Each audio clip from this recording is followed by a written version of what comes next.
تو اس وقت کیا حال ہوگا جب ہم ان کو جمع کریں گے، یعنی اس روز جس کے آنے میں کچھ بھی شک نہیں، اور ہر نفس اپنے اعمال کا پورا پورا بدلہ پائے گا اور ان پر ظلم نہیں کیا جائے گا۔ کہو کہ اے اللہ، اے بادشاہی کے مالک، تو جس کو چاہے بادشاہی بخشے اور جس سے چاہے بادشاہی چھین لے، اور جس کو چاہے عزت دے اور جسے چاہے ذلیل کرے۔ ہر طرح کی بھلائی تیرے ہی ہاتھ ہے، اور بے شک تو ہر چیز پر قادر ہے۔ تو ہی رات کو دن میں داخل کرتا اور تو ہی دن کو رات میں داخل کرتا ہے۔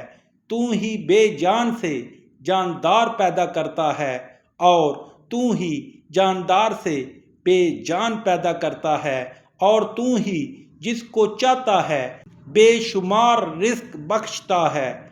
مومنوں کو چاہیے کہ مومنوں کے سوا کافروں کو دوست نہ بنائیں، اور جو ایسا کرے گا اس سے اللہ کا کچھ عہد نہیں۔ ہاں، اگر اس طریق سے تم ان کے شر سے بچاؤ کی صورت پیدا کرو تو مضائقہ نہیں، اور اللہ تم کو اپنے غضب سے ڈراتا ہے، اور اللہ ہی کی طرف تم کو لوٹ کر جانا ہے۔ اے پیغمبر صلی اللہ علیہ وآلہ وسلم، لوگوں سے کہہ دو کہ کوئی بات تم اپنے دلوں میں منفی رکھو یا اسے ظاہر کرو، اللہ اس کو جانتا ہے، اور جو کچھ آسمانوں میں اور جو کچھ زمین میں ہے اس کو سب کی خبر ہے، اور وہ ہر چیز پر قادر ہے۔ جس دن ہر شخص اپنے اعمال کی نیکی کو موجود پا لے گا اور ان کی برائی کو بھی دیکھ لے گا تو آرزو کرے گا کہ اے کاش اس میں اور اس برائی میں دور کی مسافت ہو جاتی۔ اور اللہ تم کو اپنے غضب سے ڈراتا ہے، اور اللہ اپنے بندوں پر نہایت مہربان ہے۔